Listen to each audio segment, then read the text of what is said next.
안녕하세요. 루장입니다. 중동 지정학적 리스크에도 불구하고요. 증시는 3일 연속 상승 마감을 하였는데요. 일단은 국채금리가 빠르게 하락하면서 증시의 안정감을 되찾아 주었고요. 채권 금리는 더 이상 연준이 금리를 올리지 않을 것이라는 시장의 기대감이 많이 작용한 상태였습니다. 애틀란타 연은 총재는 연준의 목표치인 2%로 기준금리를 낮추기 위해 추가 기준금리 인상이 필요하지 않을 것이라 설명을 하였는데요. 지난달 FOMC 회의 이후 계속해서 매파적인 자세를 취했던 연준이 이제는 비둘기파적 평가들이 나오고 있는 만큼 시장에서는 연말 랠리에 대한 준비를 하고 있는 듯 합니다. 3대 지수 장 초반부터 상승 출발하면서 슬쩍 올려놓고 내리꽂는 거 아닌가라는 의심을 하게 만들었지만 중반부까지는 힘차게 치고 올라선 모습이었는데요. 3일 연속 상승으로 인해서 차익 매물이 어느 정도 나오면서 마감이 되었습니다. 나스닥은 단기적인 상승세가 어디까지 이어질지는 모르겠지만 조정과 반복을 하면서 다시 우상향으로 치고 올라갔으면 좋겠네요. 북미 자동차 노조 파업이 이어지고 있는 가운데 GM, 포드의 캐나다 내 파업은 단체 협약을 잠정 타결을 하였습니다. 이제 시선은 UAW 파업으로 향하고 있지만 볼보 자회사인 맥트럭이 이 파업에 동참하면서 미국 자동차 업계 내 노사 분쟁은 더욱더 심화될 것으로 예상은 됩니다. EV 섹터주 흐름은요, 리비아는 플러스 4.58%, 테슬라는 플러스 1.52%, 루시드는 플러스 8.15% 양호한 흐름을 보여주었고, 루시드는 애프터장에서 마이너스 0.74% 하락하면서 5.4불로 마감이 되었네요. 일본봉은 장 중반부까지는 나스닥의 흐름을 잘 따라가 주었지만 후반부에 뒷심을 발휘하면서 끝까지 올라선 모습입니다. 정말 얼마 만에 보는 장면인지 모르겠네요.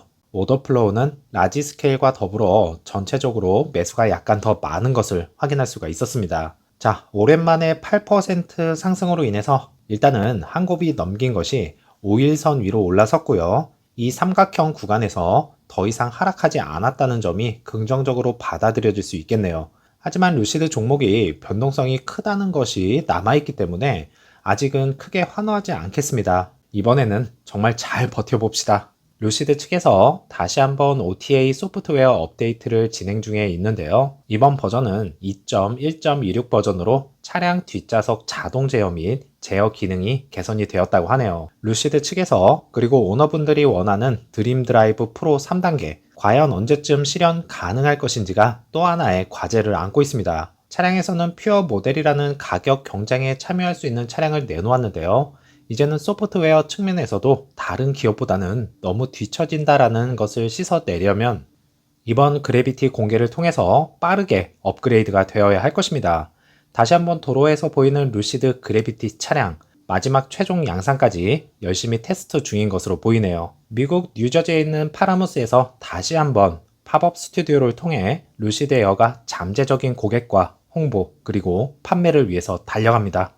그동안 팝업 스튜디오를 통한 판매량이 생각보다 많이 저조했죠. 그 여파가 7월, 8월까지 이어지면서 차량 등록 건수는 478건으로 소폭 증가를 했지만 애널리스트들이 원하는 수치에는 아직 한참 멀었습니다. 하지만 신규 등록 건수가 조금씩 증가하고 있다는 얘기는요, 차량 가격 인하와 함께 그리고 퓨어 AWD 모델 생산과 함께 판매가 다소 개선된 것으로 내다보고 있는 만큼 9월달 딜리버리 수치가 어느 정도가 될지 노심초사 기다리고 있는 중입니다. 이제 12일에 발표가 된다고 하니까요, 더 초조한 것 같네요.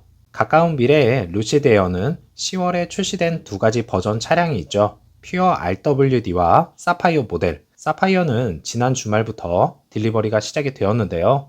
사파이어가 상당한 양의 증가를 가져오지는 못하겠지만 마진을 향상시킬 수 있을 것이라고 추측을 하고 있습니다. 차량당 손실이 33만 8천 불인 만큼 마진 개선에도 이제는 신경을 써야 할 상황이고요. 루시드의 새로운 노력은 역시나 사우디죠.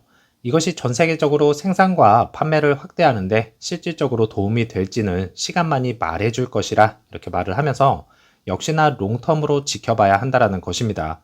특히나 애리조나 공장에서 만들어질 그래비티 SUV. SUV는 일반적으로 메르세데스 벤츠가 최근 입증한 세단보다 더 잘 팔린다고 하니까요. 그래비티 조기 생산 가능하도록 빨리 내놓기를 바랍니다. 오늘도 즐거운 오후 보내시고요. 다음 영상에서 찾아뵙겠습니다. 감사합니다.